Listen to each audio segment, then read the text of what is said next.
Assalamualaikum warahmatullahi wabarakatuh. Alhamdulillah, wassalatu wassalamu ala rasulillah Muhammad ibn Abdillah wa ala alihi wa sahbihi wa man wala. Subhanaka la ilma lana illa ma 'allamtana innaka antal alimul hakim. Rabbi syrah li sadri wa yassir li amri wahlul 'uqdatan min lisani yafqahu qawli, amma ba'du. Baik, sebelum kita mulai, kita akan baca niat belajar bersama-sama. Mudah-mudahan ilmunya nanti sekali lagi jadi ilmu yang manfaat buat kita sekalian. Bismillahirrahmanirrahim. Nawaitu ta'allum wa ta'lim wan naf'a wal intifa' والمذاكرة والتذكير والإفادة والاستفادة والحث على التمسك بكتاب الله وسنة رسول الله صلى الله عليه وآله وسلم والدعاء إلى الهدى والدلالة على الخير ابتغاء مرضاته وقربه وثوابه وحسن الخاتمة مع اللطف والعافية وصلاح العاقبة برحمتك يا أرحم الراحمين. ila hadratin Nabi Muhammad sallallahu alaihi wasallam wa alihi washabihi azwaji wa dzurriyyati wa ahli baiti muslimin jami'il anbiya wal mursalin wal kulli ajma'in anna Allah yaghfir lahum wa yarhamhum wa ya'li darajatihim fil jannah wa yanfa'una barakatihim wa asrarihim wa anwarihim wa ulumihim wa nafaatihim fid din wa dunya wal akhirah. Al-Fatihah, baca bersama-sama. A'udzu billahi minasyaitonir rajim. Bismillahirrahmanirrahim. Alhamdulillahi rabbil alamin arrahmanir rahim maliki yaumiddin iyyaka na'budu wa iyyaka nasta'in ihdinas siratal mustaqim siratal ladzina an'amta 'alaihim ghairil maghdubi 'alaihim waladdallin amin. Taqabbalallahu minna wa minkum, taqabbal ya karim. Peta kebahagiaan hidup dunia membawamu kepada kebahagiaan hidup akhirat. Peta untuk membuatmu kenal kepada Sang Pencipta. Jalan hidup yang dapat membawamu menuju surga. Ini namanya jalur langit. Yang paling rugi yang gak mau ngikutin peta ini. Yang paling sukses yang jalan hidupnya mengikuti peta ini, mengikuti jalur langit ini. Karenanya adik-adik, ibu-ibu, saudariku sekalian yang saya muliakan, izinkan saya di kajian pada siang hari ini menyampaikan padamu tentang bagaimana cara kita menempuh perjalanan menuju Allah Subhanahu wa ta'ala lewat jalur langitnya. Biar gak sumpek hidupmu di dunia, biar matimu husnul khotimah, biar di akhirat nanti dapat masuk surga. Bukankah itu yang kamu mau? Bukankah itu yang kamu inginkan? Adik-adik, bukankah itu adalah cita-citamu? Betul? Bahagia di dunia, mati husnul khotimah, di akhirat masuk surga. Adakah keinginan lebih tinggi daripada itu? Adakah cita-cita lebih mulia daripada itu? Enggak ada. Mesti menempuh jalur langitnya, karena surga adanya di langit. Karena segala kebaikan-kebaikan turun dari alam langitnya Allah Subhanahu wa taala menuju ke alam dunia ini. Saat kamu rasa dadamu sesak di dunia, maka naiklah ke atas dan menengadahlah. Maka dada langit siap untuk merengkuhmu, menjadikan sesakmu tak lagi bernilai apa-apa. Sesakmu jadi lega, sesakmu jadi lega. Ayo nih, buat adik-adik yang kegalauan mulu dengerin saya. Buat ibu-ibu yang pusing mulu, terutama kalau lihat sisa saldo akhir bulan, dengerin saya. Simak baik-baik jalur langit. Gimana sih caranya kita menempuh jalur langit? Pertama,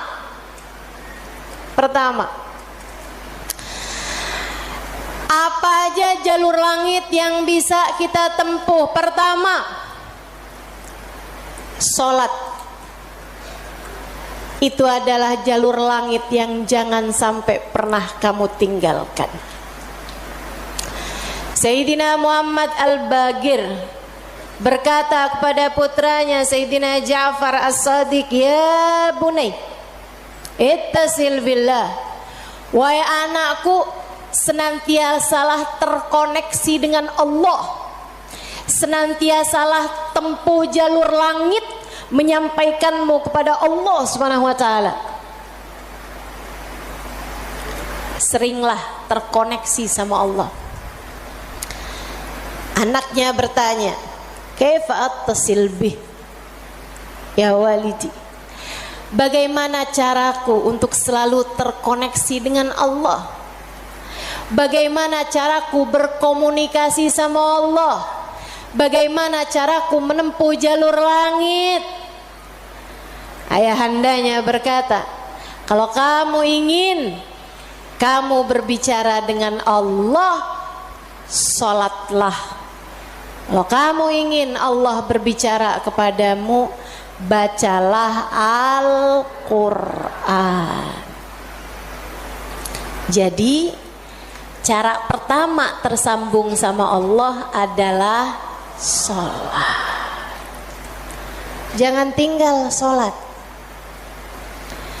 Jangan tinggal sholat meski siapapun yang mengatakannya. Misalnya ada orang gelarnya apa kek, profesor, doktor, belakang namanya juga ada banyak. Ada banyak gelar-gelar SAG, sarjana alam gaib. Misalnya gitu. Tapi sebenarnya apa SAG itu ya? Sarjana agama. Oh, maafkan saya ya. Saudaraku sekalian yang saya muliakan, sepanjang apapun gelar yang dimiliki seseorang, kalau dia sampai mengatakan misalnya sholat, itu sudah tidak relevan lagi di zaman sekarang. Agama ini semakin maju. Karenanya makna sholat bukan seperti yang disampaikan para ulama. Misalnya dia ngomong begitu, sholat itu tujuannya mengingat Allah, aqimis sholata lidzikri. Kamu kalau udah bisa ingat Allah nggak pakai sholat, ya itu udah cukup sebagai sholat. Nah nih, hati-hati ucapan-ucapan yang tidak bertanggung jawab semacam ini. Sholat itu kewajiban dari Allah. Allah yang punya jalur langit, Allah yang tahu bagaimana cara tersambung dengan Allah Subhanahu wa taala. Dan dia yang telah menamakan sholat sebagai sholat dari kata-kata wasala yasilu silatan, yang artinya adalah hubungan, tersambung. Orang yang punya sholat menjaga sholatnya, dia akan senantiasa tersambung dengan Allah.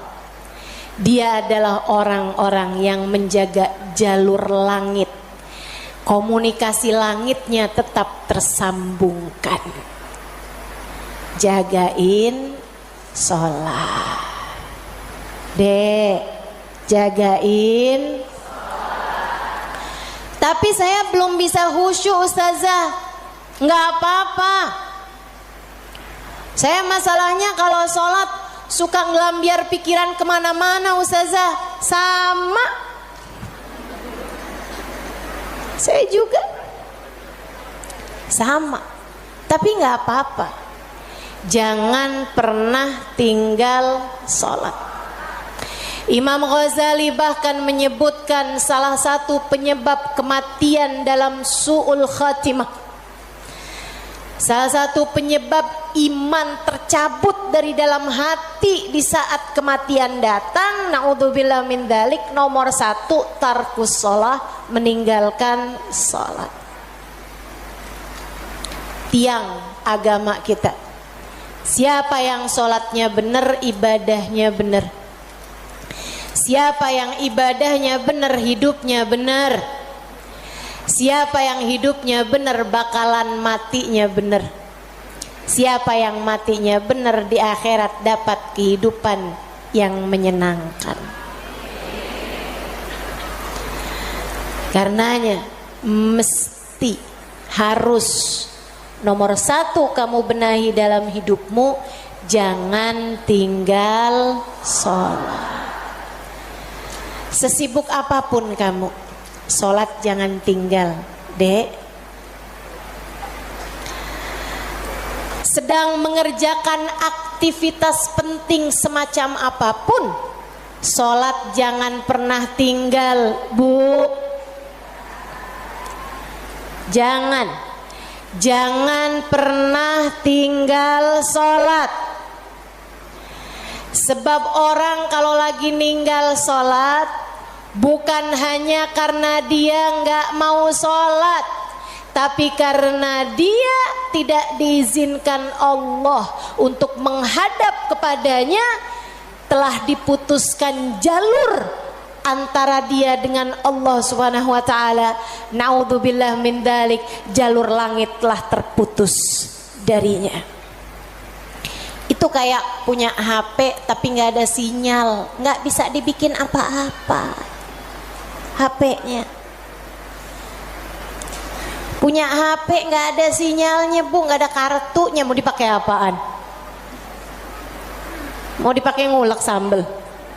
Ya kan enggak gitu. Karenanya teman-teman sekalian, sholat jangan tinggal. Kamu kalau dibikin sama Allah dalam hidup nggak ngerjain sholat, kamu perlu menangisi hal tersebut. Kenapa gitu? Saya sering sampaikan, orang ketika sholat bukan hanya karena dia mau sholat, akan tetapi karena dia masih punya nilai di sisi Allah, sehingga Allah masih izin. Allah kalau benci sama satu makhluknya, sama seorang hambanya, Allah nggak akan izinkan orang tersebut menghadapkan dirinya kepada Allah dalam sholatnya.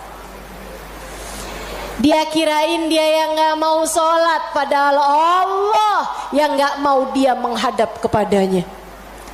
Telah diputus jalur antara dia dengan Allah Subhanahu wa ta'ala.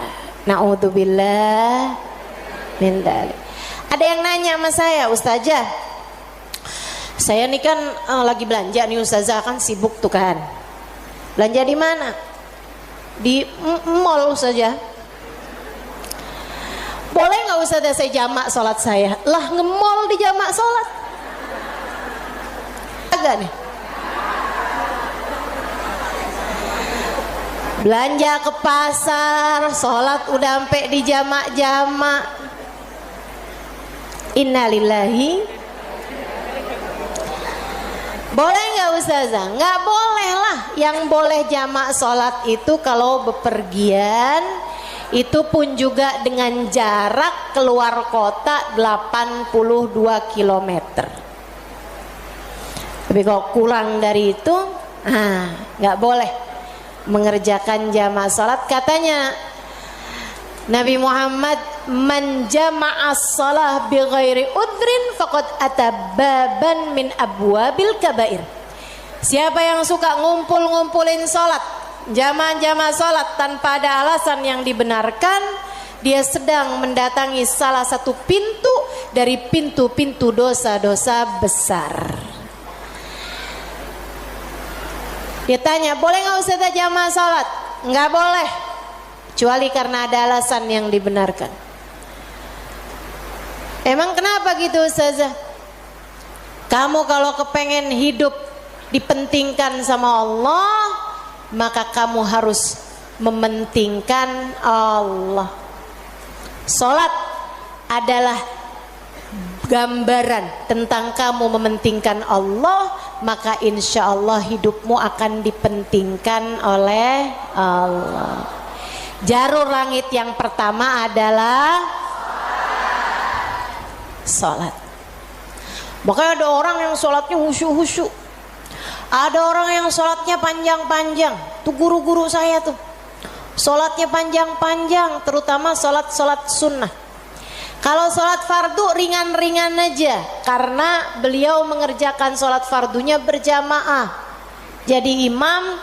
Nah itu katanya Nabi Muhammad, kalau kamu sholat jadi imam jangan jang. Tapi kalau kamu sholat sendirian, silahkan mau panjang kayak gimana pun silahkan balik. Kalau sholat jadi imam, Bismillahirrahmanirrahim. Jadi imam, Bismillahirrahmanirrahim. Jadi imam. Di dalam sholat sendirian, Bismillahirrahmanirrahim. Jalur langit yang indah, jangan pernah jadikan doa hanya sekedar, sebab doa adalah semua yang kamu perlukan. Bu, Kak, Dek, Nak, dengerin saya. Kamu yang sekarang adalah hasil dari doa-doamu di masa lalu. Coba liatin dirimu itu.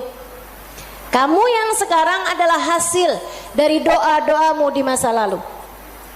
Orang-orang besar yang kamu lihat sekarang ini adalah hasil dari doa-doanya di masa-masa lalu.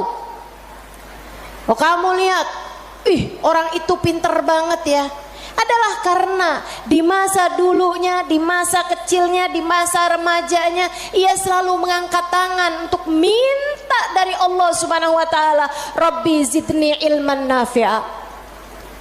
Ya Allah, tambahkanlah untukku ilmu yang bermanfaat. Ya Allah, ajarkanlah kepadaku ilmu-Mu.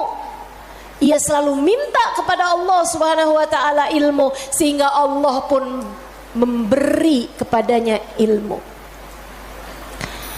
Siapapun yang kamu kenal, orang-orang hebat-hebat yang ada di sekitarmu, itu adalah hasil dari doa-doanya di masa-masa lalu. Tinggal kamu lihat dirimu itu. Kamu pengen jadi kayak gimana? Tempuhlah jalur langit dengan perbanyaklah berdoa. Dan itu bukan hanya urusan dunia, urusan akhirat lebih jelas lagi. Sampai saya pernah dengar satu cerita, ada dua orang, ibadahnya di dunia sama, ibaratnya nilai rapotnya nih sama persis. Nilai rapotnya sama persis waktu hidup di dunia. Dua-duanya sama-sama soleh, dua-duanya.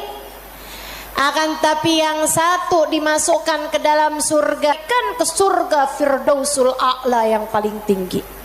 Yang dinaikkan di surga yang bawahnya, dia protes, ya Rob, dia nilainya sama loh sama saya. Kenapa kok dia dikasih surga yang paling atas sementara saya di surga yang bawahnya? Walaupun surga tuh biar kata di emperan enak. Tapi ya masa kamu mau minta surga yang emperan? Saudara sekalian, hadir majelis aja di emperan gak enak, apalagi di surga. Dia tanya sama Allah, ya Allah, kenapa kami berdua nilainya sama tapi dia dinaikkan di surga Firdaus yang paling tinggi sementara saya. Itu sebabnya Nabi Muhammad mengatakan, idza sa'altumul jannah fas'alu al-firdausal a'la. Kalau kalian lagi minta surga, jangan tanggung-tanggung, mintalah surga Firdaus yang paling tinggi. Gitu. Doa deh, doa, jangan ditinggal. Doa, doa, perlu banget. Kamu harus sering-sering doa. Ustadzah, doa yang paling bagus apa? Lah doa itu urusan minta kok. Maka mintalah sesuai dengan apa yang kamu mau. Saya punya cerita indah yang diceritakan oleh salah satu guru saya beberapa bulan yang lalu ketika kedatangan beliau ke Indonesia. Namanya Hubabah Syarifah bintul Habib Muhammad bin Abdul Haddar. Beliau datang dari Sewun, Hadramaut, Yaman. Saya menjadi penterjemah beliau kala itu, jadi saya ingat betul kisahnya. Salah satu dari kisah yang beliau ceritakan, kata beliau, ada seorang ibu-ibu datang kepada ayahanda saya. Ayahandanya seorang ulama terkemuka, namanya Habib Muhammad bin Abdullah Al-Haddar, guru dari guru saya, guru dari guru-guru saya, sekaligus ayah dari guru-guru saya. Ayahandanya Hubabah Syarifah, ayahandanya Hubabah Nur, ayahanda Hubabah Maryam. Habib Muhammad bin Abdullah Al-Haddar, pemilik Ribat Bayda di kota Bayda, Yaman sana itu. Sehingga sekalian, beliau seorang pendakwah, seorang yang mustajabud dakwah, yang doanya mustajab. Satu waktu ada seorang ibu datang dalam keadaan menangis terisak-isak kepada ayahandanya di saat Hubabah Syarifah sedang ada di sisi ayahandanya. Ibu tersebut bilang, Habib, tolong doakan anak saya, Bib. Anak saya bandel sekali, Bib. Saya susah banget. Ajakin dia sholat susah, ajakin dia kerjain kebaikan susah. Anaknya bandel, nggak mau denger apa kata saya. Tolong saya, Bib, doakan anak saya, apa yang harus saya lakukan. Beliau kemudian berkata, Bu, ibu kepengen anak ibu jadi anak yang soleh. Iya, Bib, pengen banget, Bib.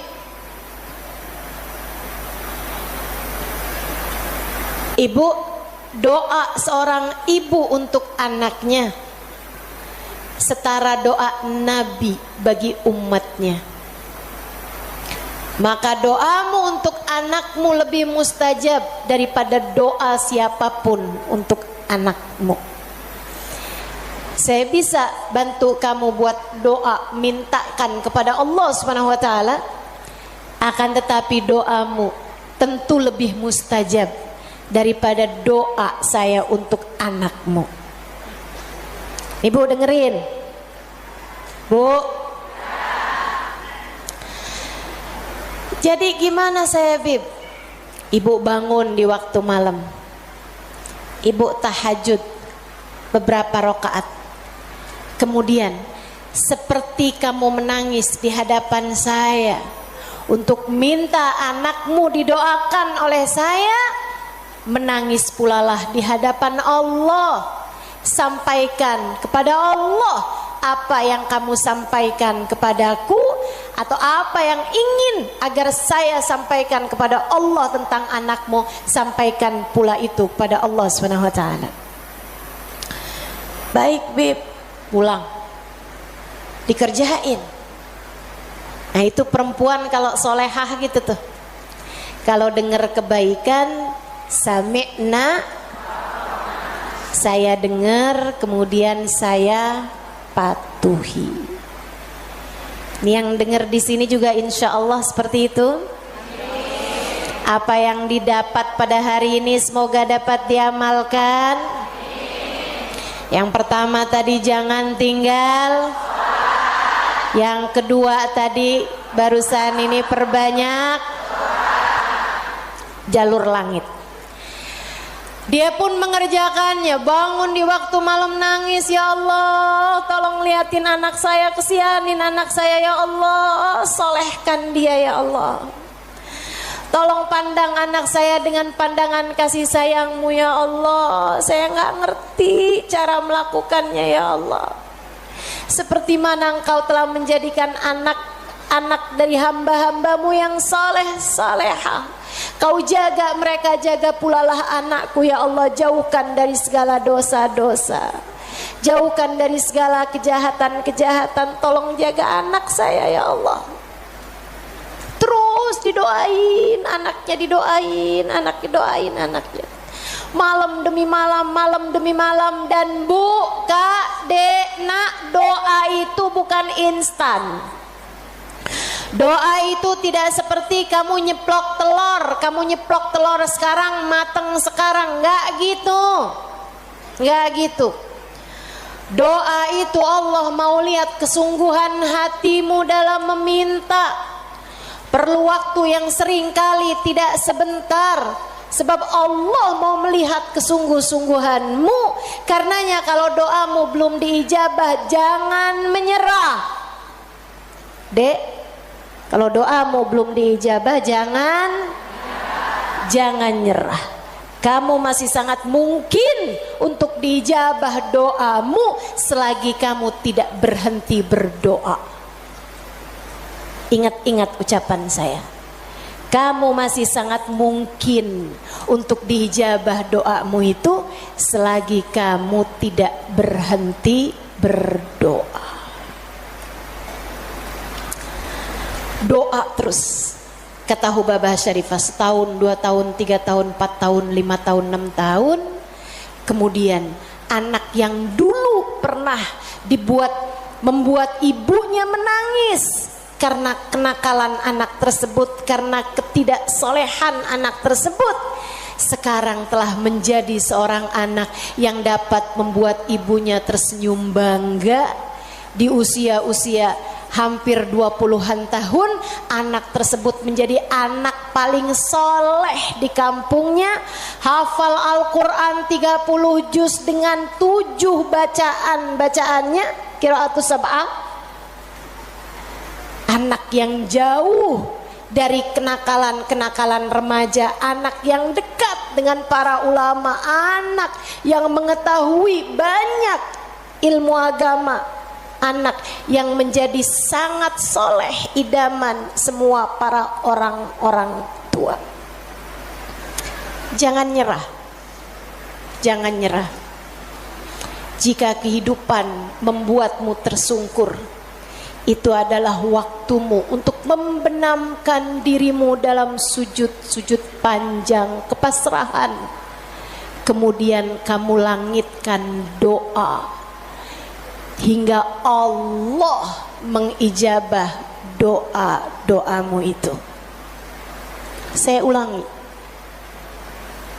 Jika badai kehidupan membuatmu jatuh tersungkur, itu adalah saat yang tepat untukmu membenamkan wajahmu dalam sujud-sujud kepasrahan.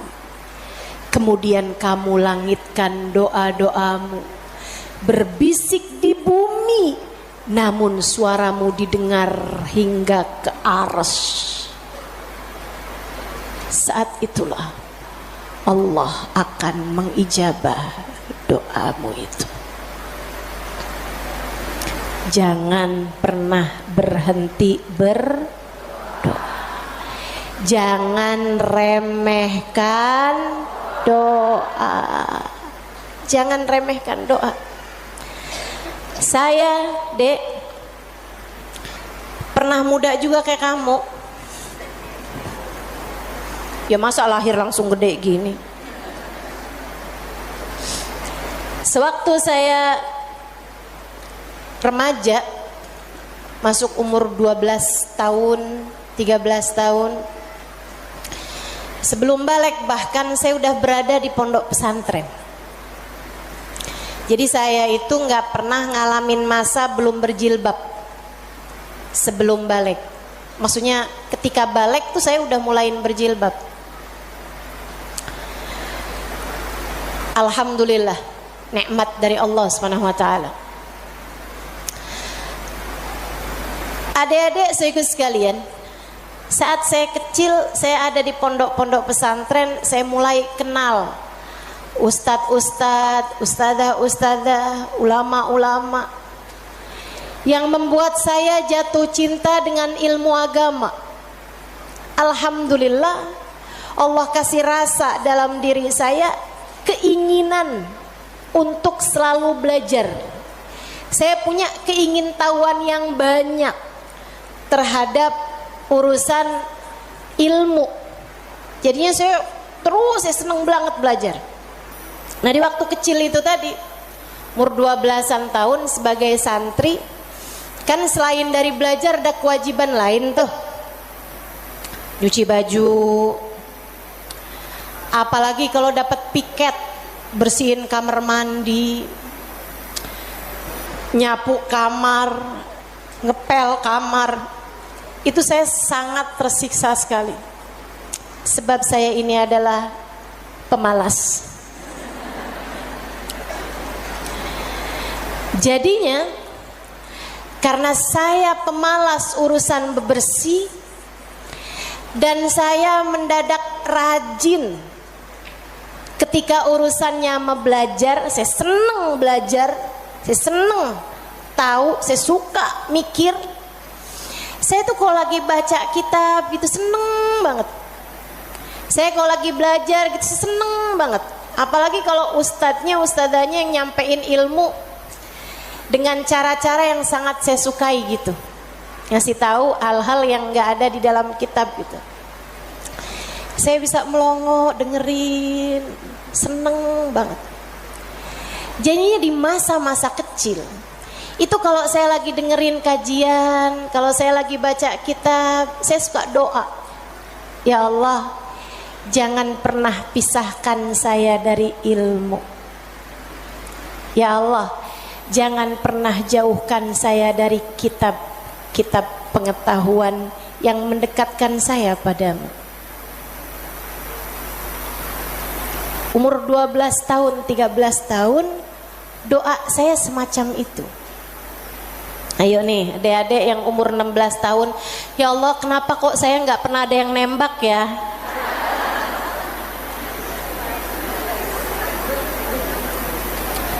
Kata Allah, ya karena aku sayang padamu, karena aku berkehendak untuk menjagamu gitu. Ini malah dipertanyakan, saya kurang cakep apa ya? Kok nggak ada yang naksir sama saya gitu? Siapa kek, tukang kebun, satpam sekolah? Jangan ya dek, jangan. Kalau kakak kelas boleh ustazah, jangan juga. Jangan pacaran. Adik-adik saudaraku sekalian, sebaliknya ketika saya mulain, kalau saya lagi nyapu, saya lagi nyuci baju, apalagi kalau saya udah mulain harus nyikat kamar mandi, rasanya saya keberatan sekali. Saya sambilan nyikat kamar mandi sambil doa, ya Allah yang beginian saya nggak usah dikasih dong. Ya Allah selamatkan saya dari hal-hal yang semacam ini. Alhamdulillah, alhamdulillah. Saya habisnya itu juga mondok-mondok pesantren, tapi bisa dihitung dengan jari waktunya di mana saya harus nyuci baju, di mana saya harus ngepel, di mana harus nyapu gitu. Kayak alhamdulillah, saya punya banyak orang-orang yang mau mengerjakannya buat saya. Alhamdulillah. Allah bakal kasih. Kata Allah Subhanahu wa taala, ud'uni astajib lakum, mintalah kepadaku niscaya akan aku ijabah. Minta, doa, jangan berhenti berdoa. Ayo adik-adik, kamu punya panjang masa depan insya Allah. Umurmu mudah-mudahan masih tersisa panjang insya Allah. Jangan sesali dengan di masa tua kamu enggak dikasih hal-hal besar dalam kehidupan karena kamu tidak pernah memintanya kepada Allah. Minta, ya Allah, pandanglah aku dengan pandangan kasih sayang-Mu. Ya Allah, seperti mana Engkau menjaga hamba-hamba-Mu yang soleh-solehah, tolong jaga saya juga ya Allah. Dek, minta sama Allah. Saya serius berkata padamu, dengarkan saya. Saya menyampaikan nasihat sebagai orang tua kepadamu, Dek, kepadamu nak. Minta sama Allah, yang dekat sama Allah. Karena kalau kamu merasa, kok saya punya orang tua nggak terlalu sayang ya sama saya, kamu tahu nggak? Kenapa dalam hidup kamu seringkali merasa bahwa orang tuamu nggak cukup sayang sama kamu, guru-gurumu sepertinya nggak sayang sama kamu. Saya kasih tahu, saat Allah membuat hatimu patah dari berharap kepada manusia, itu adalah cara Allah untuk mengenalkan kasih sayangnya yang tak terbatas padamu. Dekatilah Allah. Orang lain mungkin merasa bosan denganmu, tapi Allah tidak. Allah tidak. Allah tidak akan bosan denganmu kecuali jika kamu yang bosan dengannya. Allah tak akan meninggalkanmu kecuali jika kamu yang meninggalkan Allah. Maka atas nama cinta saya sampaikan padamu, Dek, dengerin saya. Bu, dengerin saya. Atas nama cinta saya sampaikan padamu, jangan pernah tinggal Allah. Yang dekat sama Allah, mintalah terus kepada Allah. Mintalah terus kepada Allah. Minta pandangan kasih sayangnya tertuju padamu. Minta Rahman Rahimnya, rahmatnya Allah kasih kepadamu. Minta agar dalam keadaan apapun Allah tak pernah berhenti menyayangimu. Mintalah, mintalah permintaan yang tak akan pernah kamu sesali. Nggak usah minta, ya Allah, jangan biarkan orang tua saya meninggalkan saya. Nggak usah. Kamu Bu, jangan minta, ya Allah, jangan biarkan hati suami saya berpaling dari saya. Kamu mau minta juga terserah. Tapi yang saya sampaikan padamu adalah bahwa hal yang semacam itu bisa kamu syukuri, bisa pula kamu sesali. Akan tetapi kalau kamu tidak ditinggalkan oleh Allah, sampai kapanpun tidak akan pernah kamu sesali, insya Allah. Jadi jalur langit yang harus kamu tempuh, yang pertama adalah, yang kedua adalah, yang ketiga adalah cinta kepada baginda Nabi besar Muhammad. Dan semua orang-orang yang menyampaikanmu kepada jalur langit, jangan putus hubungan dengan orang-orang soleh, dengan para ulama-ulama Allah subhanahu wa ta'ala. Saya akan sampaikan 5 menit lagi, kemudian kita akan segera akhiri majelis ini. Saudaraku sekalian yang saya muliakan, yang pertama jangan tinggal sholat, yang kedua jangan tinggal doa. Jalur langit yang ketiga yang harus saya sampaikan padamu adalah milikilah guru yang dapat menyampaikanmu kepada Allah. Milikilah jalur langit yang dapat menyampaikanmu kepada Allah. Cintai orang-orang soleh di atasmu. hingga mereka menyampaikanmu kepada Nabi Muhammad. Kemudian Nabi Muhammad menyampaikanmu kepada Allah. Beliaulah tali Allah Subhanahu wa taala.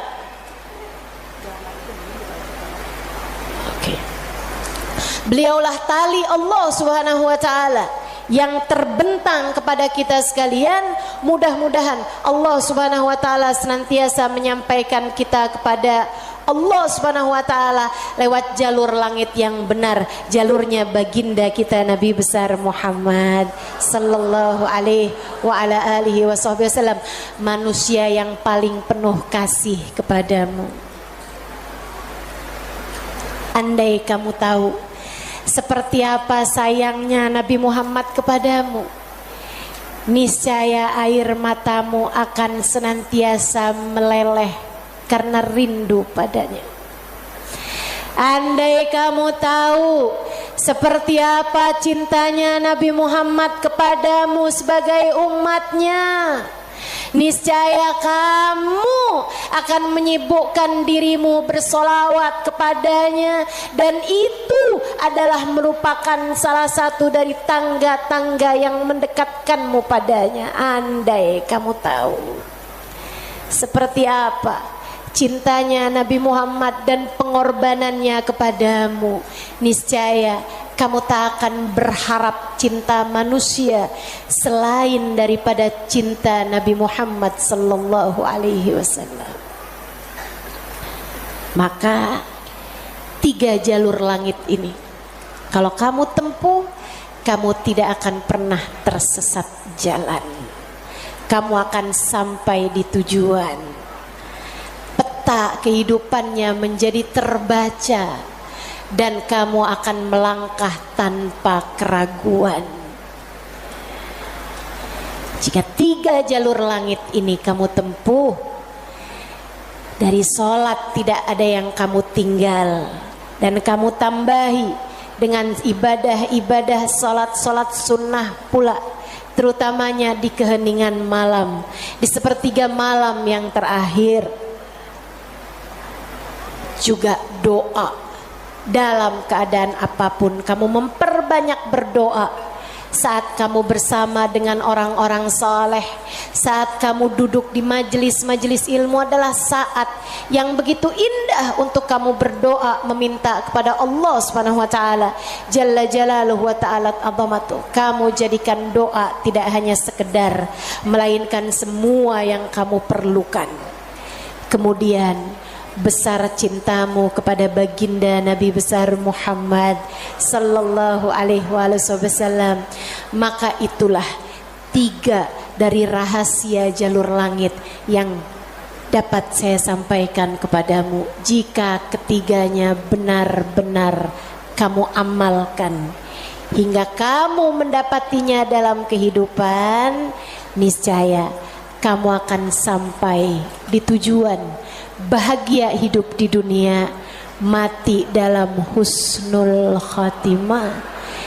Di akhirat kamu akan diperkenankan masuk ke dalam surga tanpa hisab, tanpa adab, birahmatika ya arhamar rahimin wa bijudika ya ajwadal ajwadin innahu waliyu dzalika wal qadir alaih. Kita akan baca doa. Nih ya, baru saja saya diberitahu oleh panitia bahwa doa maulidnya belum dibaca. Kita akan baca doa maulidnya sambil kita memohon kepada Allah, semoga Allah Subhanahu wa taala mendekatkan kita dengannya insyaallah, dan mendekatkan kita dengan baginda kita Nabi besar Muhammad sallallahu alaihi wasallam. Allahumma salli wa sallim wa barik alaihi wa ala alihi sallallahu alaihi.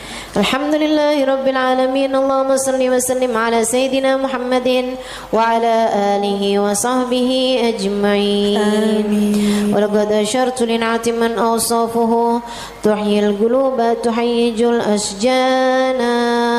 Amin. Wallahu qad adna alayhi fama yusawil qawlu minna wa yakunu thanana. Amin. Lakinna hubban bisarairi qad alimati safwati rabbina wa ahadana.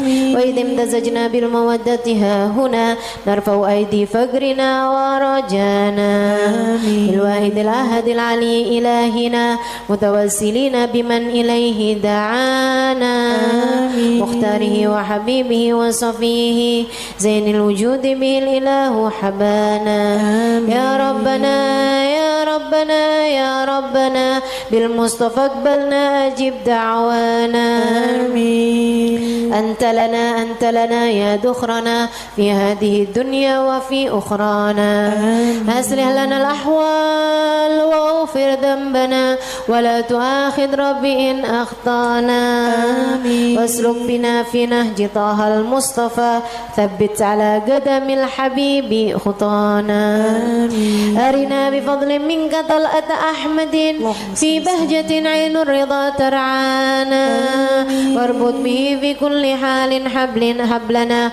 وحبال من ود ومن والانا المحسنين ومن أجاب نداءنا وذوي الحقوق وطالبا أوصانا الحاضرين وسعيا في جمعنا ها نحن بين يديك أنت ترانا ولقد رجوناك فحقق سؤلنا واسمع بفضلك يا سميع دعانا وانصر بنا سنة طه في بقاء الأرض واجمع كل من عادانا وانظر إلينا واسكنا كأس الهنا واشفي وعافي عاجلا مرضانا واقض لنا الحاجات.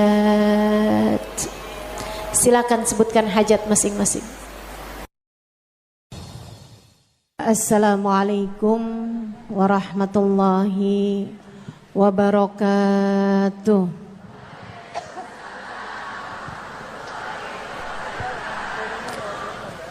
Alhamdulillah. Wassalatu wassalamu ala Rasulillah Muhammad ibn Abdillah wa ala alihi wa sahbihi wa man wala. Subhanaka la ilma lana illa ma 'allamtana innaka antal alimul hakim. Rabbi shrah li sadri wa yassir li amri wahlul 'uqdatan min lisani yafqahu qawli. Amma ba'du. Alhamdulillah, Allah sampaikan juga saya ke tempat ini.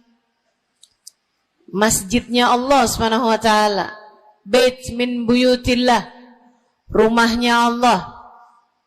Mudah-mudahan kita udah disampaikan di rumah Allah di dunia.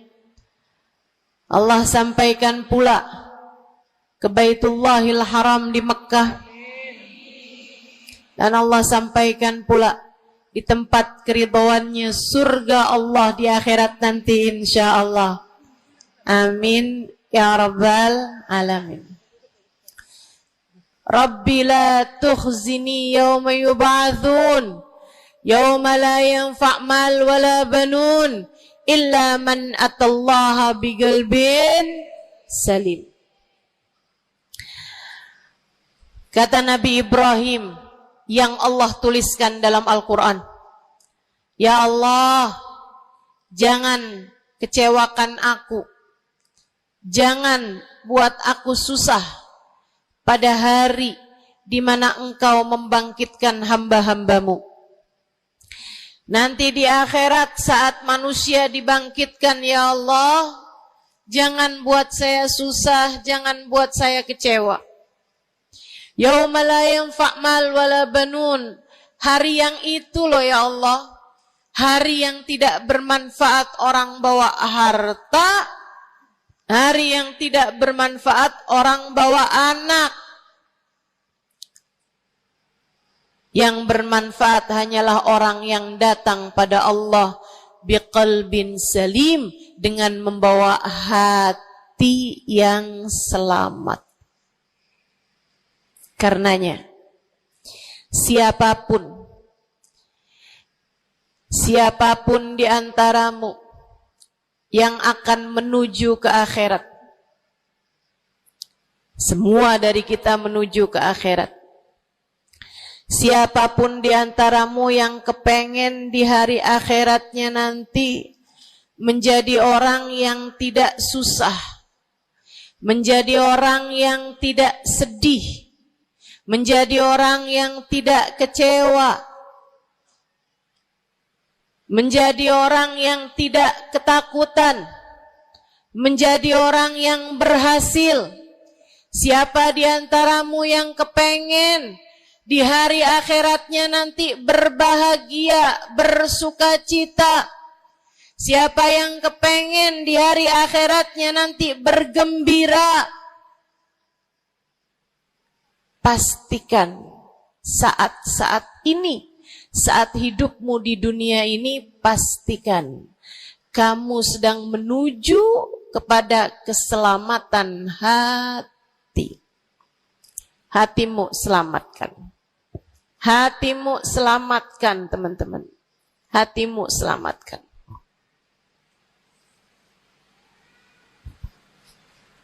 Semoga Allah karuniakan kepada kita selamatnya hati, insya Allah. Amin. Semoga Allah menyelamatkan hati kita semua. Semoga Allah menyelamatkan hati kita semua. Nabi kita Muhammad menyebutkan dalam salah satu hadisnya, ala inna fil jasadi mudghah, idza salahat salahal jasad kulluh, wa idza fasadat fasadal jasad kulluh, ala wahiyal qalbu. Kata Nabi, ketahuilah sungguhnya dalam diri manusia terdapat segumpal darah. Apabila ia bagus, ia selamat, ia bersih, selamatlah seluruh anggota tubuhnya. Apabila ia rusak, ia hancur, ia gelap, ia mati, maka hancur pulalah seluruh anggota tubuhnya. Ala wahiyal qalbu, ketahuilah segumpal darah tersebut bernama hati. Maka bu, ka, de, na, ne, banyak nenek-nenek di sini. Saya sampaikan padamu pesan dari hati saya yang terdalam. Berhati-hatilah dengan hati. Yang hati-hati sama hati, apa yang ada di dalamnya? Coba silahkan. Silahkan kamu pikirkan nih kondisi hati saya ini kayak apa. Kita kalau badan lebih gampang ngerasainnya. Saya kalau ditanya, Ustazah lagi sakit? Iya. Sakit apanya Ustazah? Kaki. Saya bisa jawab. Tapi kalau kamu ditanya misalnya, gimana kabar hati kamu?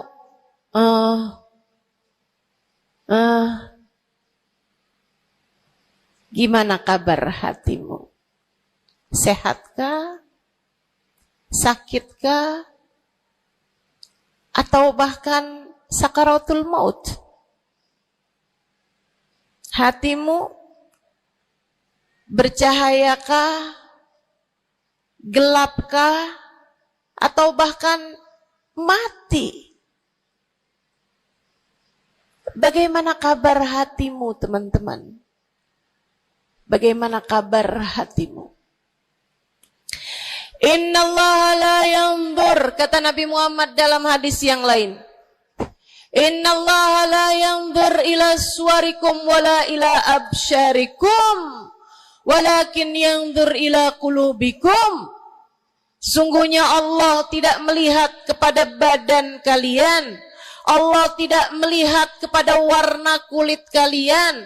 Allah nggak peduli hidung kamu mancung ataukah pesek. Allah nggak peduli kulit wajahmu mulus ataukah berjerawat. Allah nggak peduli kamu tinggi ataukah pendek. Allah nggak peduli warna kulitmu semacam apa. Yang Allah Subhanahu wa taala lihat, yang Allah Subhanahu wa taala perhatikan adalah hatimu. Adakah ia mulus? Adakah ia penuh dengan penyakit-penyakit? Yang Allah pandang darimu adalah hatimu.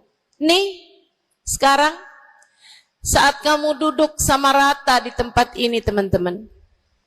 Meskipun ada yang lebih tinggi, ada yang lebih rendah, tapi kita duduk nih sama-sama di tempat ini nih. Nilaimu di mata Allah bukan seberapa dekat jarak antaramu dengan saya. Nilaimu di mata Allah bahkan bukan bergantung dari jam berapa kamu datang. Ketika kamu sama rata duduk di tempat ini, yang Allah pandang darimu adalah hatimu. Sedang berada di manakah saat ini? Yang duduk di tempat ini sembari mikirin ntar pulang enaknya makan apa ya?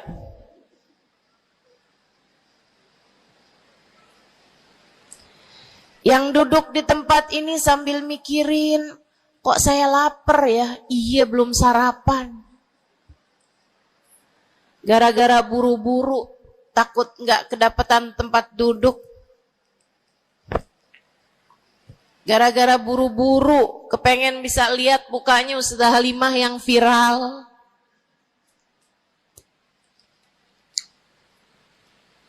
Hatimu.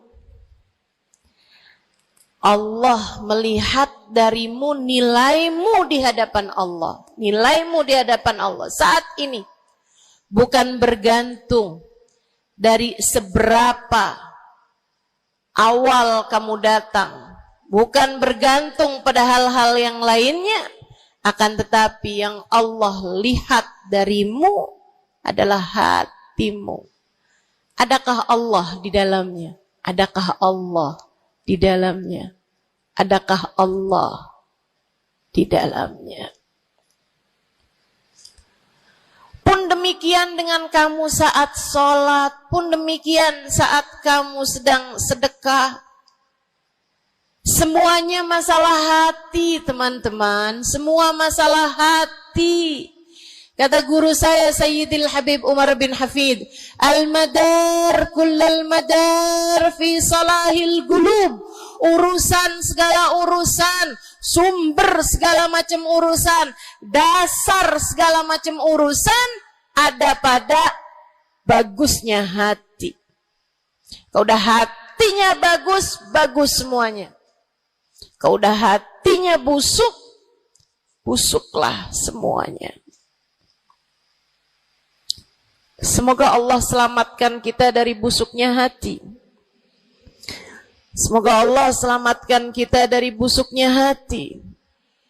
Amin ya Rabbal Alamin. Dunia, akhirat, masalah semuanya ada pada hati. Karenanya yuk kita bahas, gimana sih caranya nyelamatin hati. Yang pertama, kalau kamu pengen tahu caranya nyelamatin hatimu, yang pertama,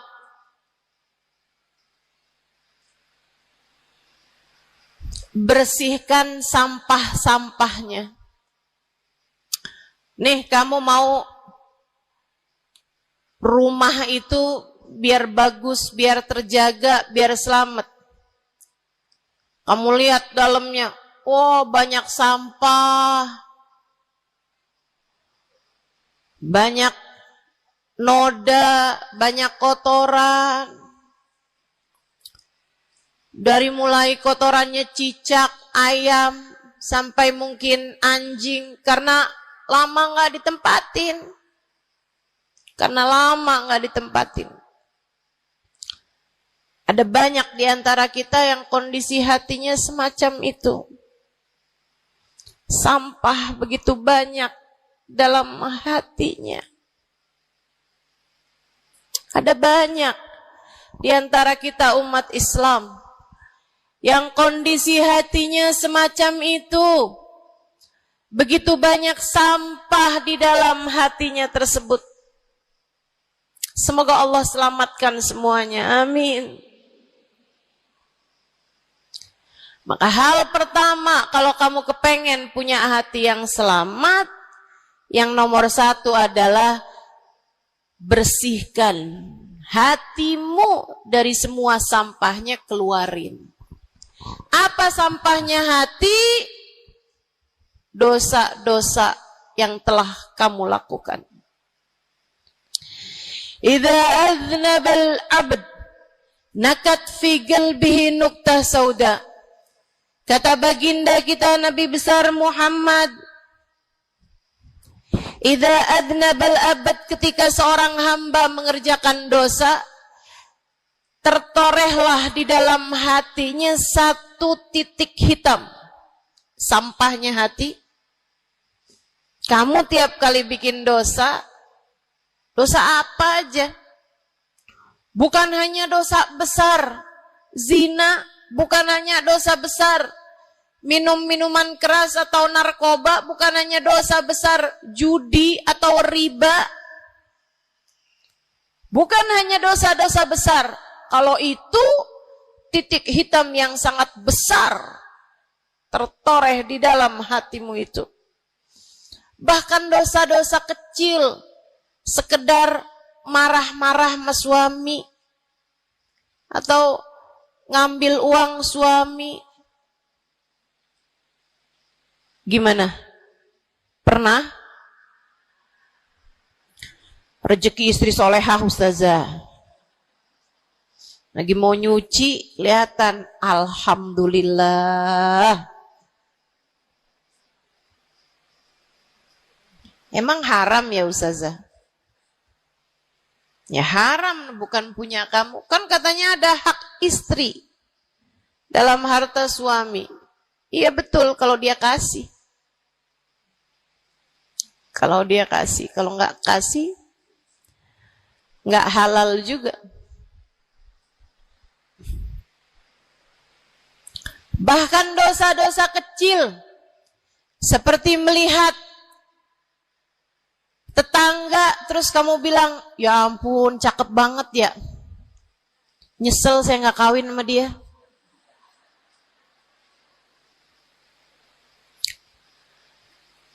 Dosa. Seperti memandang seseorang dengan pandangan menghina.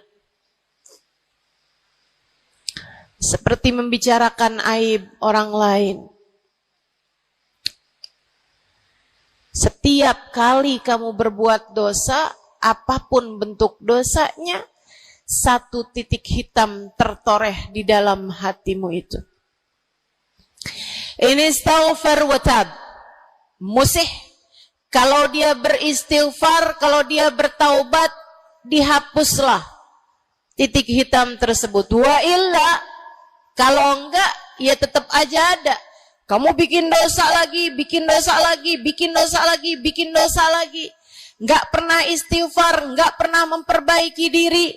Aurat tidak kamu tutup dengan baik. Sehingga akhirnya setiap kali kamu keluar dilihat oleh laki-laki yang bukan mahrammu. Satu titik hitam, satu titik hitam, satu titik hitam.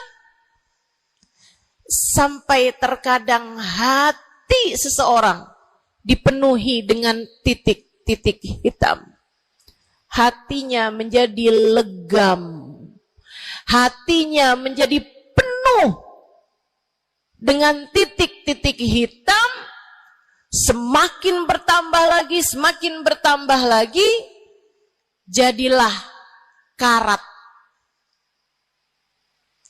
Jadilah karat. Kalau udah jadi karat, na'udzubillah. Ini yang Allah sebutkan di dalam Al-Quran. Kata Allah, kalla, a'udzubillahi minasyaitonirrajim, kalla, balrana ala qulubihim bima kanu yaksibun kalla innahum an rabbihim yawma idin lamahjubun. Kalla, kata Allah, balran, ada ran, ada karat di dalam hati mereka tersebab dosa yang menumpuk tanpa pernah dimohonkan ampunan. Kalla innahum an rabbihim yawma idin lamahjubun. Orang kalau hidup bawa karat hasilnya apa? Orang kalau hidup bawa karatnya hati hasilnya apa ya Allah? Kalla innahum an rabbihim yawma idin lamahjubun. Orang yang hatinya punya karat, pada hari tersebut ia akan terhalang dari Allah Tuhannya.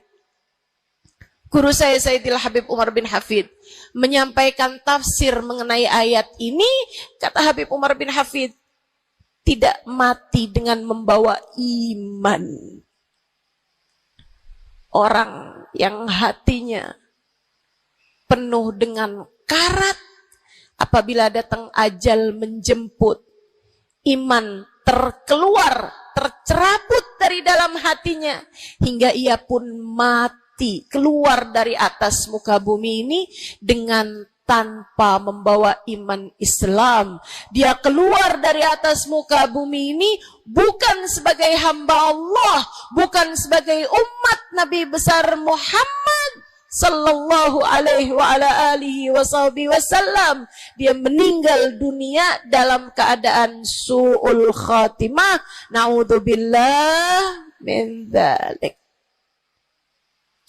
Jangan biarkan karat memenuhi hatimu. Jangan biarkan hatimu dosa-dosa yang telah kamu lakukan menjadi berkarat dalam hatimu itu.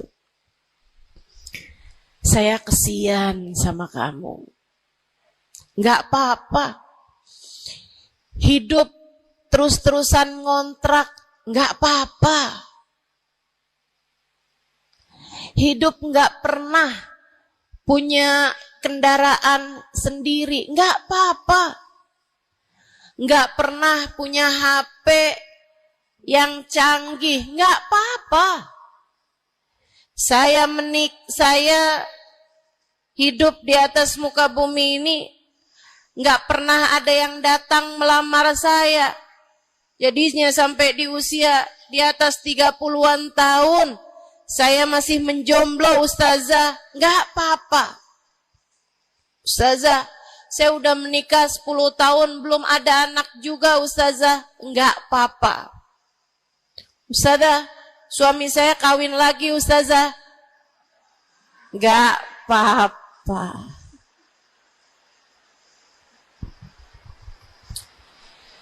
Hidup di dunia ini, apapun yang terjadi, semuanya hanyalah sementara. Kamu hanya perlu memastikan agar tatkala datang ajal menjemput, kamu punya modal. Dan modal utamanya yang nomor 1 adalah hati yang bersih. Hati yang selamat. Kamu bawa pulang menghadap Allah Subhanahu wa ta'ala bigalbin salim. Kamu bawa hati yang selamat.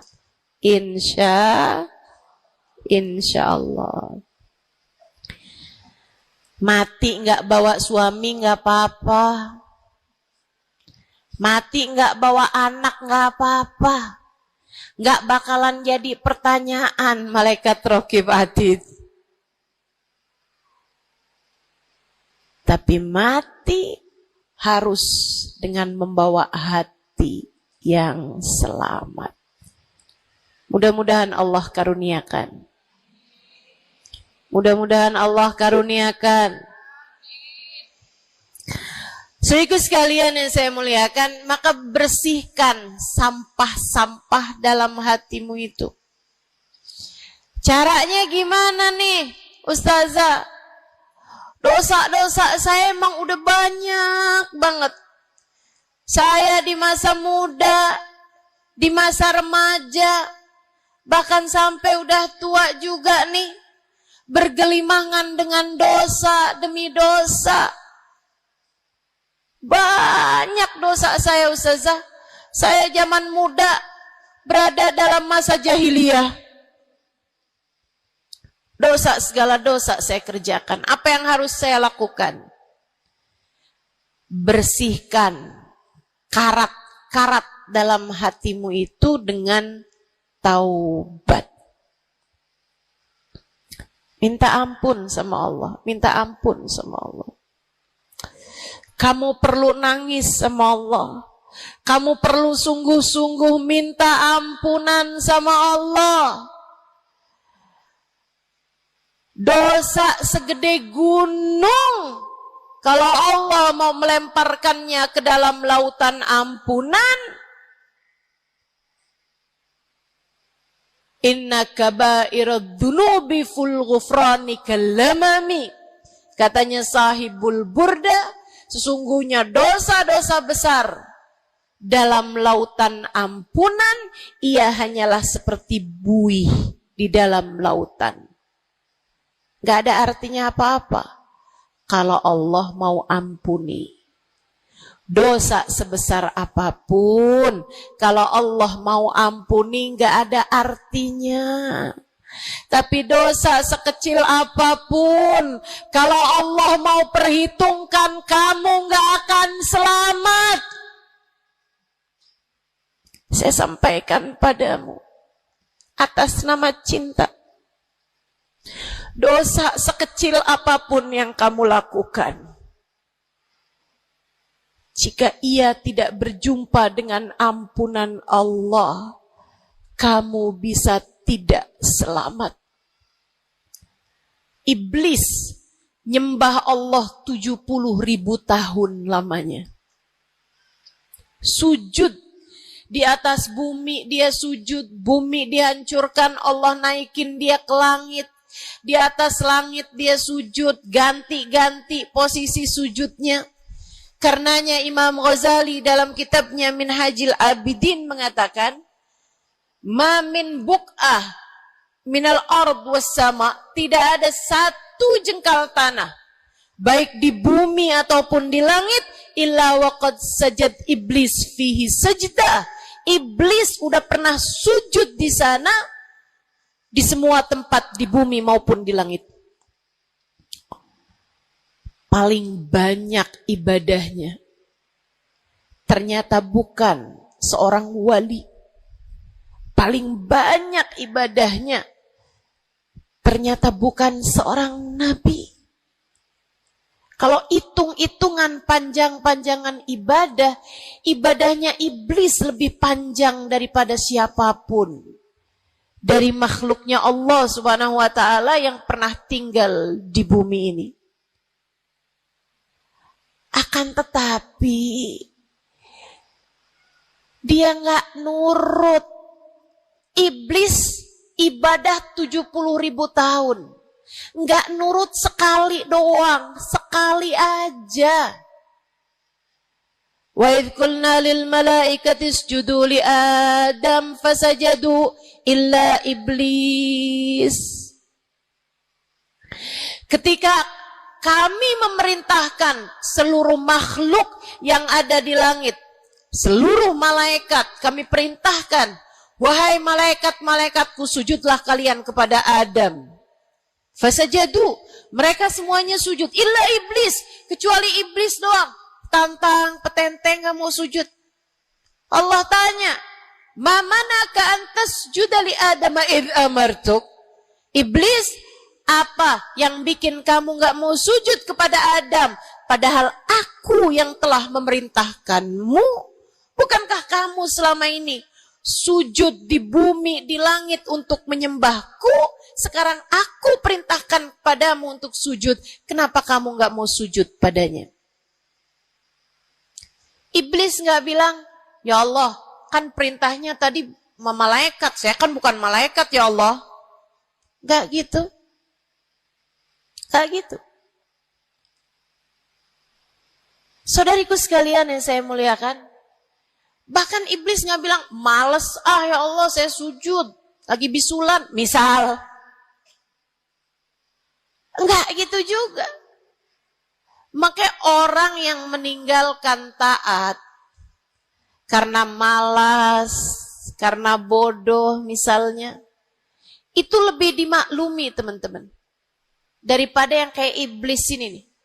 Ketika ditanya apa yang membuatmu gak mau sujud, wahai iblis kepada Adam, iblis dengan pongahnya, dengan sombongnya mengatakan, ana khairun minhu, saya lebih baik daripada Adam.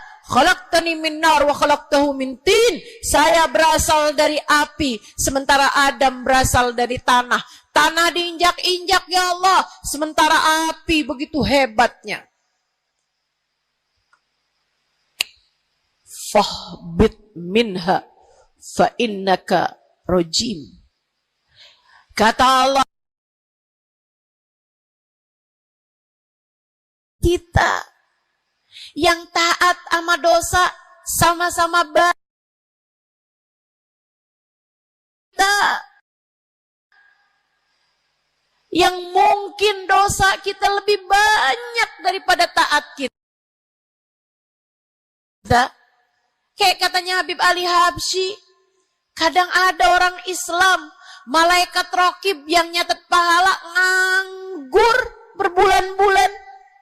Sementara malaikat atid yang nyatetin dosa sibuk bener. Gimana dengan kita? Iblis hanya satu saja melanggar aturan Allah. Allah kemudian mewahyukan padanya, keluar kamu wahai iblis dari surgaku, sesungguhnya kamu terkutuk. Kamu, kalau Allah mau memperhitungkan satu saja dosa kamu, kamu nggak akan selamat. Saya sampaikan padamu, iya kamu, semua yang dengerin saya. Kalau Allah mau memperhitungkan satu saja dosamu, kamu nggak akan selamat. Kamu tidak akan selamat. Tapi kan saya anaknya Fulan bin Fulan. Tapi kan saya keturunannya Fulan bin Fulan. Tapi kan saya istrinya Fulan bin Fulan. Bu, Kak, Dek, Nak, nggak selamat siapapun kamu. Anaknya Nabi Nuh, nabinya Allah tenggelam. Pamannya Nabi Muhammad, paman baginda kita Nabi besar Muhammad, Abu Lahab, Allah tuliskan kehancurannya, kecelakaannya, kebinasaannya di dalam Al-Quran. Mau siapa yang kamu andalkan? Tapi kan saya udah banyak bikin taat, saya tiap malam bangun tahajud. Kamu nggak nyampe seujung kukunya ibadah iblis 70.000 tahun. 70.000 tahun. Sujud pada Allah SWT di tiap jengkal tanah. Nih tanah yang sekarang kita jejak ini pernah dibikin sujud sama iblis. Waktu iblis tinggal di atas muka bumi ini. Tapi semuanya nggak manfaat. Kalau Allah mau memperhitungkan satu saja dosa hambanya, ia tidak akan selamat. Sebab Allah hanya mau menerima hati yang tidak ada sampah di dalamnya. Sebab hanya berkenan menerima hati yang tidak ada noda-noda di dalamnya. Sampah hatimu bersihkan, dosa-dosamu taubati, mintalah ampun kepada Allah, mintalah ampun kepada Allah. Bangunlah di waktu malam, mandilah dengan mandi taubat. Saat-saat mandimu kamu bilang dalam hatimu, ya Allah, sebagaimana air membersihkanku dari segala kotoran-kotoran di badanku, ya Allah, bersihkanlah dosa-dosaku dengan hujan ampunanmu. Kemudian sholatlah 2 rakaat, 4 rakaat, sholat taubat. Kemudian sesudahnya, mulailah kamu ingat dosa-dosamu. Mulailah kamu ingat dosa-dosamu. Dari sejak kamu balik sampai sekarang ini. Betapa ia telah menggunung, betapa ia telah melumuri dirimu itu, betapa ia telah menjadikan dirimu kotor. Kemudian ingatlah nikmat yang telah Allah SWT berikan, bahwa bersama dengan banyaknya dosa-dosamu, ia tak henti-henti memberikan kepadamu kenikmatan demi kenikmatan. Bahwa meski matamu berulang-ulang kau pandang yang haram dengannya, Allah masih membiarkan matamu dapat melihat. Betapa meskipun telingamu berulang-ulang kamu pakai untuk mendengarkan aib-aib orang, nyatanya sampai sekarang telingamu masih dapat mendengar. Betapa lisanmu, berapa banyak hati tersakiti dari lisanmu itu. Mertuamu kamu sakiti, suamimu kamu sakiti, anakmu bahkan kamu sakiti. Bodoh banget sih jadi anak. Astagfirullah, astagfirullah. Kamu kok bandel banget sih, mama nyesel punya anak kayak kamu. Astagfirullah.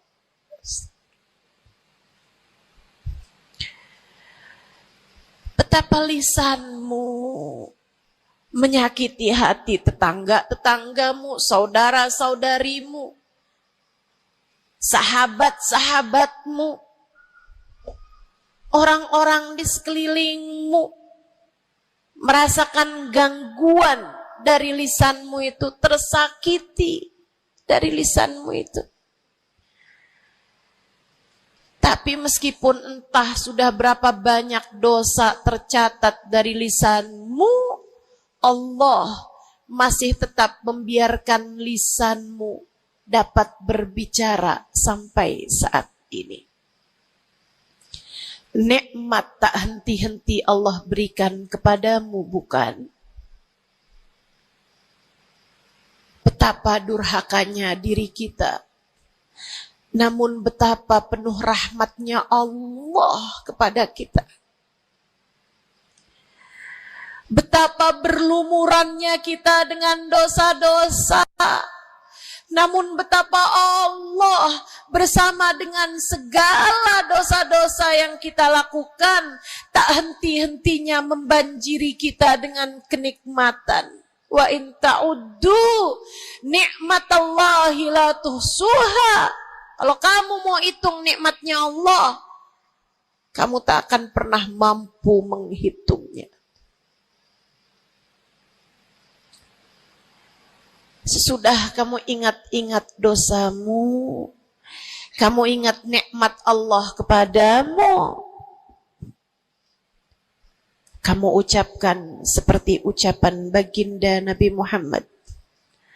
Allahumma anta rabbi la ilaha illa anta khalaqtani wa ana abduka wa ana ala ahdika wa wa'dika mastata'tu a'udzu bika min syarri ma sana'tu abu'u laka bi ni'matika 'alayya wa abu'u bi dhanbi faghfir li fa innahu la yaghfiru dzunuba illa anta. Ya Allah, Engkau adalah Tuhanku. Tak ada Tuhan kecuali Engkau. Aku adalah hamba-Mu yang Kau perintahkan buat taat, yang Kau perintahkan untuk menepati janji semampuku. Ya Allah, aku berlindung dari buruknya perbuatan yang telah aku lakukan. Begitu buruk, begitu jelek dosa yang telah aku perbuat padamu, ya Allah. Abu'u laka bi ni'matika 'alayya. Ya Allah, Engkau selalu datang padaku dengan berbagai macam kenikmatan-kenikmatan. Wa abu'u bi dzambi, sementara aku selalu datang padamu dengan dosa demi dosa. Faghfirli, ampunilah aku ya Allah. Fa innahu la yaghfiru dzunuba illa anta. Bukankah tak ada yang dapat mengampuni dosaku selain Engkau ya Allah. Minta ampun sama Allah. Minta ampun sama Allah. Yang serius, menangislah di hadapannya. Menangislah di hadapannya. Dalam keheningan malam saat tiada sesiapapun yang melihatmu. Jauhkan dulu apapun yang dapat membuatmu kehilangan konsentrasi. Jangan lagi khusyuk-khusyuk begitu tiba-tiba kedengaran suara Shopee.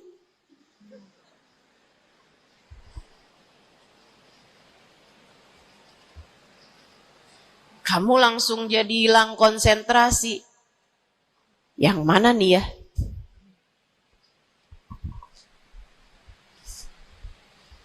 Bismillah. Kalau kamu pengen punya hati yang selamat, nomor 1 adalah taubat. Taubatan nasuha. Taubat yang sungguh-sungguh. Nyesel telah berbuat dosa, meninggalkan dosa-dosa tersebut, berjanji untuk tidak mengulanginya lagi.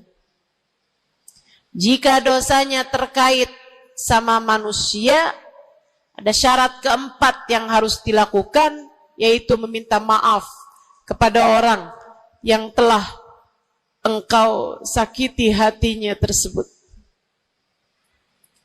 Yang kamu habis bikin dosa sama dia, minta maaf. Mudah-mudahan Allah SWT ampuni dosa-dosa kita. Amin. Semoga Allah ampuni dosa-dosa kita. Amin. Ketika ada seorang ulama ditanya, ya Syekh, wahai Syekh, kalau saya nih punya banyak hajat nih, punya banyak permintaan, tapi waktunya sempit buat doa. Doa apa yang seharusnya saya panjatkan? Misalnya nih, lagi sebentar nih bisa kepegang Hajar Aswad. Lagi sebentar nih bisa ada di depan Ka'bah. Lagi sebentar nih bisa ada di dekat makam Nabi Muhammad sallallahu alaihi wasallam. Sesudah kita ucap salam kepada baginda Nabi, Ini apa nih yang harus saya minta kepada Allah? Hajat saya banyak, sementara waktu saya sempit buat doanya. Apa yang harus saya mintakan? Apa sebaik-baik hajat yang perlu kita mintakan di saat tidak banyak waktu untuk memintanya kepada Allah? Syekh tersebut menjawab, is'alil maghfirah, mintalah ampunan dari Allah. Sebab bagaimana mungkin kamu meminta hajat-hajat yang lain sementara kamu masih belum berada dalam pandangan rahmatnya Allah. Kamu masih terusir dari pintunya. Kamu udah minta-minta. Nih kayak istri lagi minggat sama suaminya. Kemudian dia WhatsApp, tolong dong transferin saya. Lah balik dulu.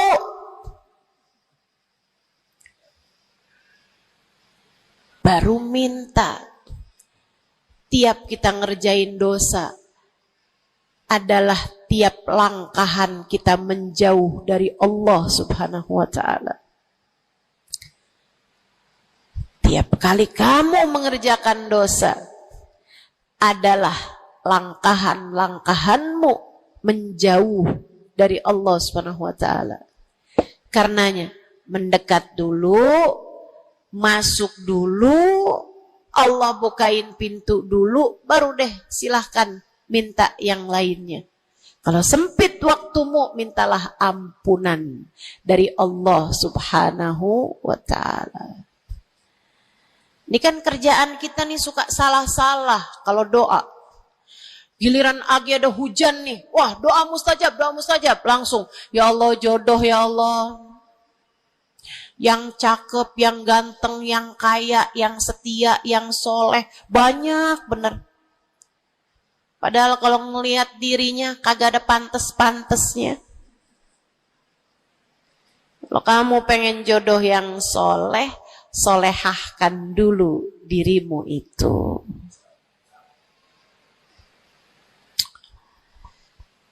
Begitu datang hujan, ya Allah, duit yang banyak ya Allah, duit yang banyak ya Allah.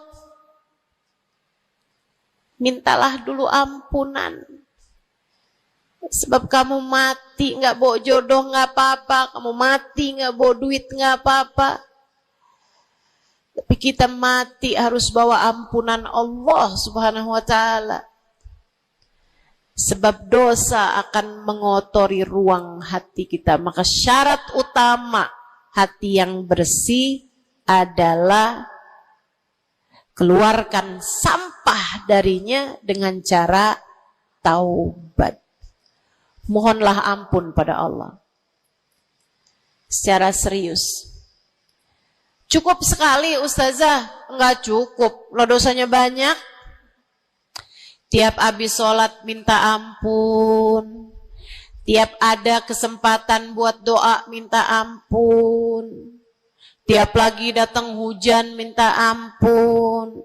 Tiap lagi ziarah ke makam Nabi, ke makam wali, minta ampun sama Allah. Tiap lagi datang orang soleh, katanya doa sambil memandang wajah orang soleh mustajab. Apa yang mesti kita minta? Minta ampunan dari Allah Subhanahu wa ta'ala. Minta ampunan dari Allah Subhanahu wa ta'ala. Itu satu syarat mutlak utama. Pengen hatimu selamat, keluarkan sampah-sampahnya. Habis keluarin sampah-sampahnya, nah sekarang udah bersih. Ternyata ada penyakit-penyakitnya. Ada bagian itu yang atapnya bocor. Ada airnya yang tersumbat. Penyakitnya rumah. Bukan begitu? So ikut sekalian yang saya muliakan, kamu kepengen hatimu jadi hati yang selamat, sembuhkan hatimu dari berbagai macam penyakit-penyakitnya. Apa aja sih penyakit-penyakitnya hati? Banyak. Imam Ghazali menyebutkannya dalam kitab Ihya Ulumuddin. Sampai jadi satu kitab yang tebal membahas mengenai hal-hal yang buruk yang ada dalam hati manusia. Pembahasan panjang, nggak akan keburu waktunya buat bahas panjang itu. Tapi saya bilang, Bu, kayak rumah. Saya pernah beli rumah. Suami saya beli rumah. Kemudian saya liatin rumahnya bagus, bersih, cakep, udah nih. Kemudian satu hari saya ajak teman saya yang ngerti urusan rumah, ahli desain interior rumah. Saya bawa masuk dalam rumah saya, dia liatin, ini bocor nih Ustazah, yang ini nih harus cepet-cepetan ditambal. Terus dia lihat ada bagian atap tuh bocor tuh Ustazah, tambal dulu Ustazah. Dibenerin dulu tuh Ustazah sebelum ditempatin. Bu, saya kirain rumah saya udah bagus. Ternyata kalau dilihat sama ahlinya baru ketahuan. Kita juga begitu semua. Kita kirain hati kita baik-baik aja. Tapi kalau kita duduk ngaji, kalau kita hadir di majelis taklim, kalau kita dengerin kajian-kajian, kita baru paham. Ya Allah, ternyata hati saya ada penyakitnya di sini. Ternyata saya juga punya penyakit yang ini. Ternyata saya punya penyakit yang ini. Karena jangan berhenti belajar. Jangan berhenti mengaji. Biar kita paham penyakit-penyakit hati kita tuh di bagian mana. Sehingga kita bisa konsentrasi buat mengobatinya. Ada tuh bagian atap yang dibilangin sama temen saya nggak terlalu peduli. Saya liatin kecil aja kok. Sampai satu hari, untung aja saya nggak ada di bawah situ. Jebol atap rumah saya. Banjir rumah saya. Gara-gara atap yang berpenyakit yang tidak diberesin. Begitu pula dengan hati kita. Cari tahu apa penyakitnya. Cari tahu apa obatnya. Dengan kamu duduk mengaji. Ini bukan urusan sejam, 2 jam dipelajari. Kemudian semuanya benar. Ini adalah PR seumur hidup kita. Buat sehatin hati kita. Buat bagusin hati kita. Buat bersihin hati kita. Penyakit hati paling berbahaya namanya kesombongan. Dan Bu, Kak, Dek, Nak, siapa di antara kita yang selamat darinya? Apa itu sombong, wahai Rasulullah? Kata seorang sahabat. Sebab saya senang pakai baju bagus. Saya Rasulullah senang makan enak, senang pakai baju bagus. Saya sombong kalau gitu wahai Rasul. Enggak, bukan itu yang namanya sombong. Kamu punya baju bagus, pakai. Jangan punya baju bagus. Saya kalau pakai ini kelihatannya sombong. Ya udah dah, saya pakai yang rombeng-rombeng aja. Punya baju bagus tapi daster udah robek, itu aja yang dipakai. Tanya sama suaminya, kok kamu pakai baju yang ini sini kan robek nih. Enak, adem. Adem yang lihat, adem yang make, gerah yang lihat. Bukan itu yang namanya kesombongan. Saya punya uang, saya bisa beli mobil yang bagus, tapi saya nggak mau beli, saya takut sombong. Bukan itu yang namanya kesombongan. Saya punya uang, bisa bangun rumah buat tamu-tamu. Ulama-ulama kalau datang bisa tinggal di rumah saya. Atau saya nggak mau kayak gitu, ntar saya sombong. Bukan itu yang namanya kesombongan. Sombong, kata Nabi Muhammad, batarul haq wa ghamtun nas. Sombong adalah menolak kebenaran dan menghina orang lain, merasa diri lebih baik daripada orang lain. Itu yang namanya sombong. Merasa diri lebih baik dari orang lain. Merasa diri lebih baik dari orang lain. Sering banget ini kan kita kan? Betul? Dulu-dulu belum pakai jilbab.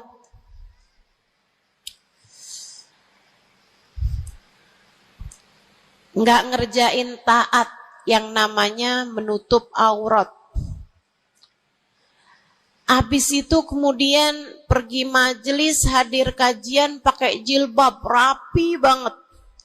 Bahkan tumpuk-tumpuk. Ustadzanya pakai jilbab 1 lapis, dia pakai 3 lapis.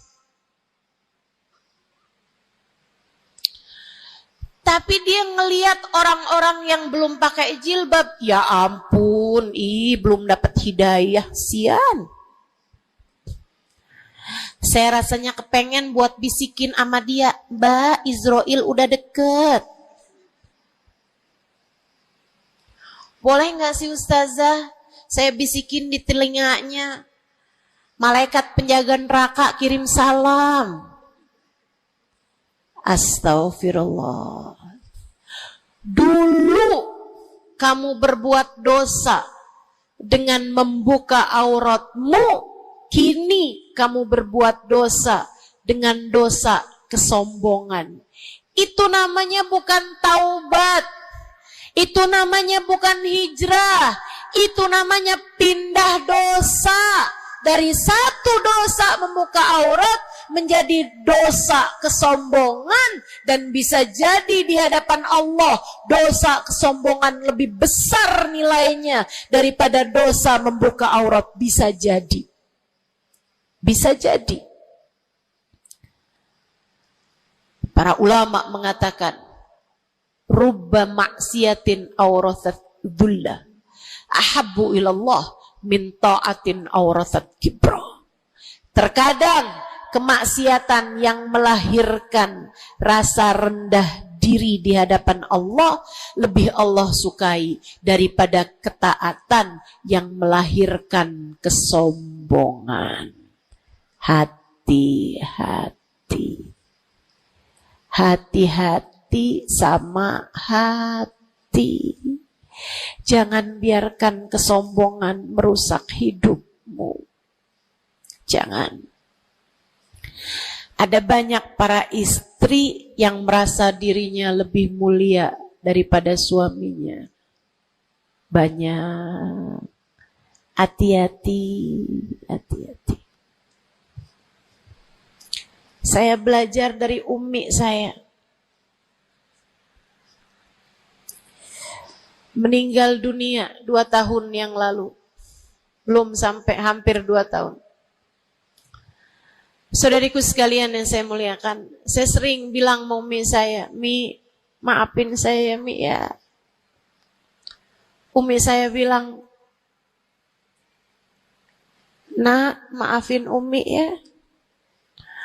Umi punya salah sama kamu nggak kurang daripada salah kamu sama Umi. Umi punya dosa sama kamu pasti lebih banyak daripada dosa kamu sama Umi.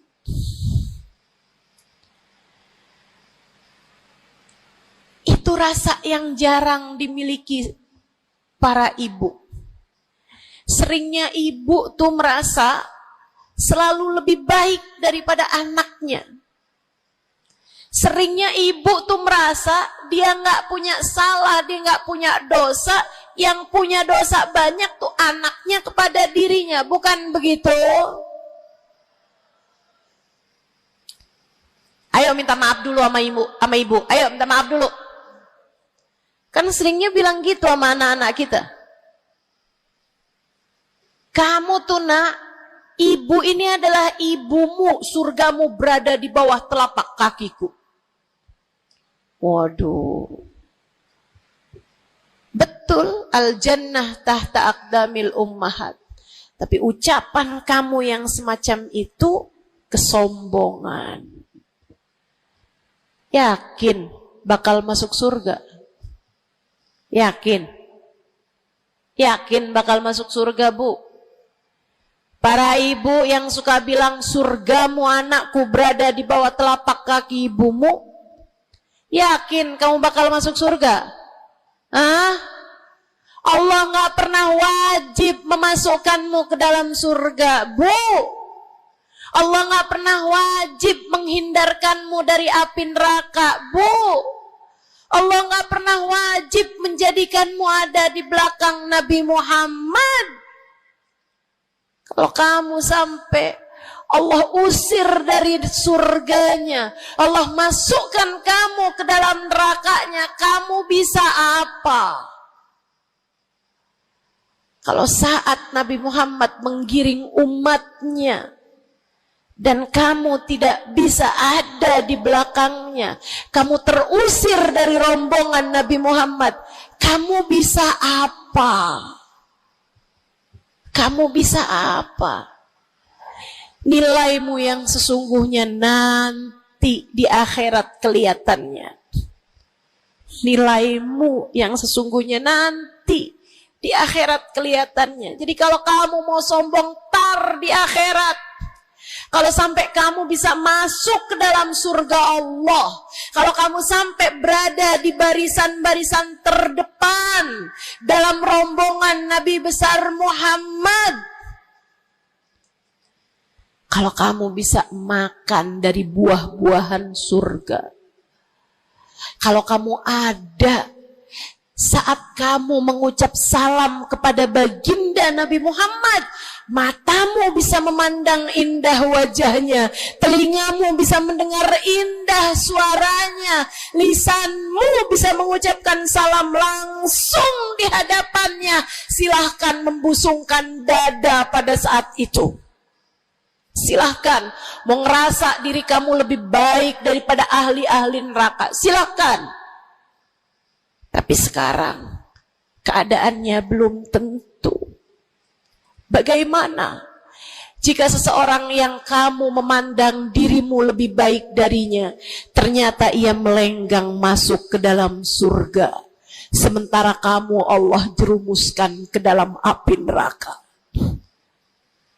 Keadaannya belum jelas, keadaannya belum tentu.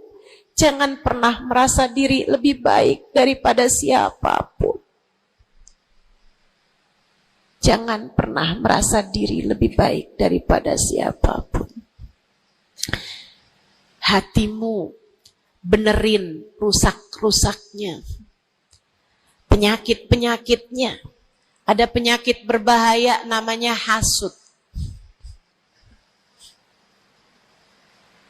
Ada penyakit berbahaya namanya hasud.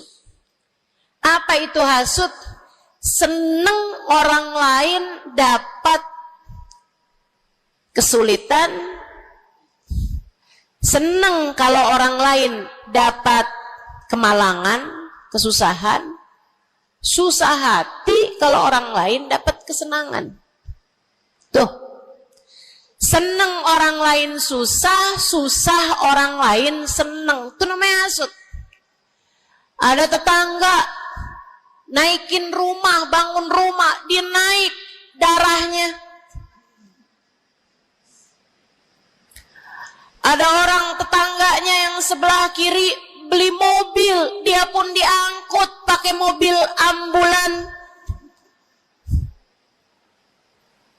Busuk bener hatinya, dimakan sama sifat namanya sifat hasud. Nggak seneng lihat orang lain seneng. Kalau orang lain dapat kesusahan seneng bener. Si ibu itu kemarin habis tabrakan, pantas aja dia tabrakan. Kamu tahu kan, si ibu yang itu tuh suka ngerebut laki orang. Ngerebut suami orang jelek, teman-teman, jelek. Jelek. Tapi kamu ngomongin orang juga perbuatan yang jelek, sama jeleknya. Yuk belajar buat jangan punya sifat hasud. Dia kok bikin pengajian besar, pengajian kita harus lebih besar. Urusannya apa? Bukankah majelis itu adalah dakwah mengajak orang kepada Allah? Hatimu jagain, hatimu jagain, hatimu jagain. Ada yang bisa begitu, alhamdulillah. Ada ustazah yang lebih pandai darimu, alhamdulillah. Minta doa, ambil ilmunya. Bukan malah dihasutin. Hati-hati, hati-hati. Jangan sampai hasutmu membawamu kepada terusir dari rahmatnya Allah.